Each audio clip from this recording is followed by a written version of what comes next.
বিদেশে পালিয়ে যেতে বাধ্য করেছে। জুলুম, নির্যাতন, নিষ্পেষণ চালিয়ে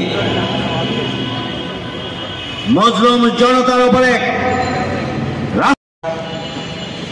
মিথ্যা ট্রাইব্যুনাল সাজিয়ে মীর কাসেম আলী ভাই, জামাত ইসলামী নির্বাহী পরিষদের সদস্য, তাকে হত্যা করেছে, ফাঁসি কাস্টে ঝুলিয়েছে। অন্যদিকে তার ব্যারিস্টার সন্তান, যে তার বাবার পক্ষে আইনি লড়াই করছিলেন, তাকে গ্রেপ্তার করে নিয়ে গিয়ে আয়না ঘরে গুম করে রাখা হয়েছে।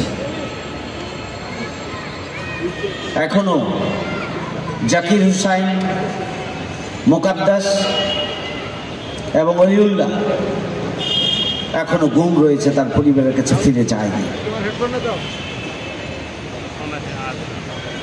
জামাত শিবিরের বিরুদ্ধে 20,000 মিথ্যা মামলা দিয়ে লক্ষ লক্ষ নেতাকর্মীকে ঘর ছাড়া করেছে, বাড়ি ছাড়া করেছে, চাকরি ছাড়া করেছে, ব্যবসা ছাড়া করেছে। আমাদেরকে কথা বলার সুযোগ দেওয়া হয়নি, রাজপথে আন্দোলন সংগ্রাম করতে দেওয়া হয়নি, আমাদেরকে মিছিল করতে দেওয়া হয়নি, আমাদেরকে মিটিং করতে দেওয়া হয়নি, মত প্রকাশ করতে দেওয়া হয়নি। দীর্ঘদিন ক্ষমতায় থাকা যায় না অপশক্তি, তারা রাষ্ট্র শক্তিকে পুরোপুরি রাজনৈতিক দল এবং জনগণের